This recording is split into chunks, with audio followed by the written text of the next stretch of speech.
This is One-on-One.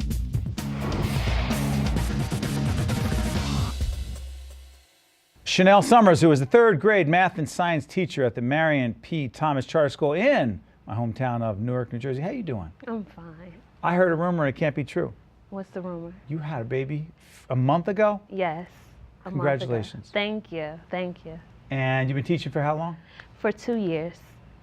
And you're going back at some point? Yes, I am going back. I hear your students are dying to have you back. Yes, they are. I visit sometimes. I'm sure they love you. Yes. The program, by the way, this is part of our Classroom Close-Up series we do in cooperation with our partners and friends at the NJEA. We're about to see a program from the Classroom Close-Up series, a 3-minute video, the SELECT program. What is the SELECT program? The SELECT program. What does it stand for? It stands for Scholars Electing Lifelong Scholars Character Transformation. What's it about? It's boys and girls doing what? Well, we have single-gendered program. We have an all-girls and all-boys class. Basically, we are using the research that we've used or we've found to teach these boys and girls. And you find that it makes a big difference? It does. All right, so let's look at the video. Okay. Relax, we come back, we find out more about you and more about the impact. This is Shanel with her students, and this is the SELECT program, and it's powerful stuff. Let's take a look.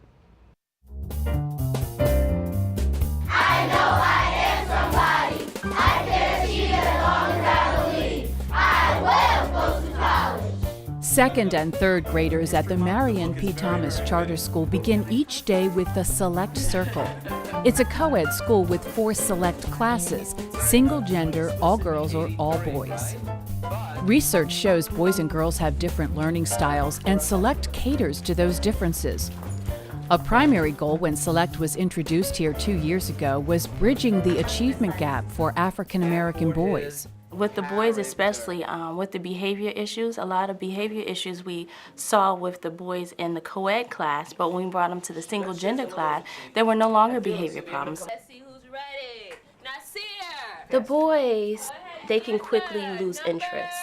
So I'm very quick with the boys. I mean, I know you've noticed the brain breaks that we take, and it allows them to get up and move, have that movement. They love to compete with each other. The boys, they love that competition.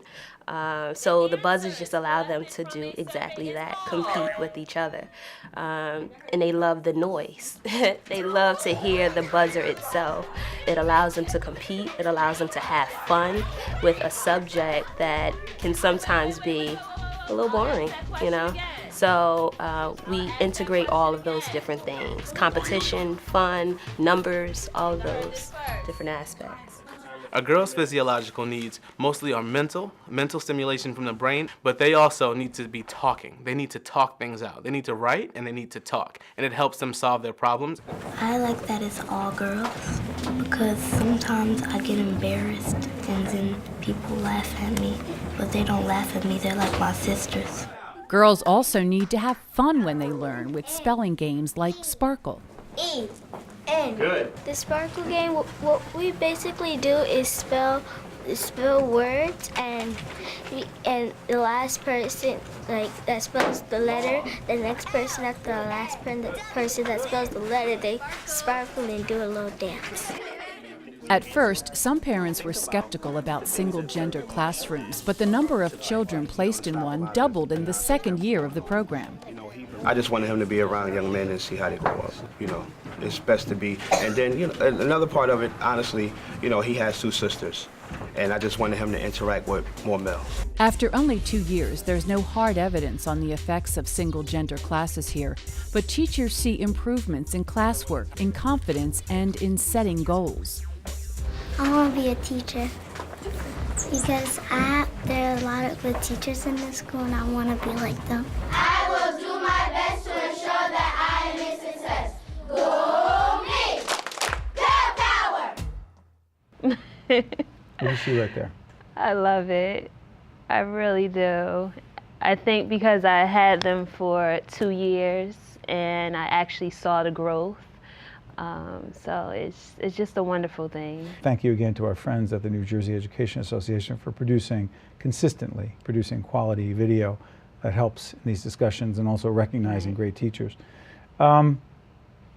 You've turned some parents around who said, no, I want my kids mixed. And listen, because every parent has to make their own decision. Right. But for some kids, it does make sense to being in a class with only boys or only girls, right? Right, right. You had a lot of parents that was against the program, and I think it was a lot of ignorance. They weren't familiar with what we were trying to do. So after 1 year of doing the program, they saw what we were capable of, and we were able to really persuade our parents to run with this program. One of the young ladies I saw in the piece, she said people used to make fun of me. She said, now they're my sisters. Right. You think that's more likely, Shanel, in a situation in which there's only one gender? Our first year with this class, particular all-girls class and all-boys class, when we first developed this program, we felt it was important for us to build character, with also building the academic portion as well. But we thought it was very important for us to build character. And when building character, the first thing we thought of was a sisterhood or brotherhood. So that's what really brought that connection. We told them that, would you treat your sister this way, or would you do this to your sister? So that's how we thought it was very important for us to build that character. And so that's why you hear a lot of our students that will say previously, we had arguments with our classmates, or we fought with our classmates, or I was, I was a victim of bullying. But now you see that sisterhood because we built that And character. the boys? The same thing. With the boys, you build that healthy competition. It's okay to compete. And so that's what we do within the classroom. So because we have that healthy competition, you see that brotherhood. You don't see unhealthy competition where they are maybe going against each other. They are actually awarding each other. So if one brother gets it right, they are actually clapping for each other, or doing those things to really reward each other. So that's something that we taught. Are they less distracted by not having someone from the other gender, a young boy, and not having a young girl in the class? Are they less distracted? They are. I can speak for the girls. Because I know girls. I was awfully distracted as a young man, as a young boy going to school in Newark. Right. That's where I went to school. Distracted all the time by young ladies. I mean, for boys, they like to tap on the desk. They like to sit improperly. They like to do all of these things that can be distracting to the girls. But now that they're in a class full of boys that like to do what they like to do, it's not a distraction for them, 1 to 10, how much you love it? I love it. 1 to 10. 1 to 10, 11. That's the number that keeps coming up. I love it. Still. I love it. Even in a challenging urban environment. I love it. All right. That's the most rewarding. When Because? It's a challenge, it's the most rewarding when you see that they overcome everything that they're faced. They're lucky to have you. You're lucky to have them. Yes, I'm very lucky. Keep it up, all right? Thank you. Come back and give us a progress report. I will definitely do that. Shanel Sommers, a new mom. Yes. Only 1 month, 3rd grade math and science teacher at Marion P. Thomas Charter School in beautiful Newark, New Jersey, my hometown. Good things going on there. Thank you, Shanel. Thank you. Keep it up. We'll be right back right after this. One-on-One with Steve Adubato has been a production of the Caucus Educational Corporation, celebrating 25 years of broadcast excellence. Funding has been provided by the New Jersey Education Association, Wells Fargo, the Adler Aphasia Center, PSE&G, the law firm of Gibbons PC, Horizon Blue Cross Blue Shield of New Jersey, Bloomfield College. Transportation provided by Airbrook Limousine, serving the metropolitan New York, New Jersey area. One-on-One with Steve Adubato has been produced in partnership with St. Joseph's Healthcare System.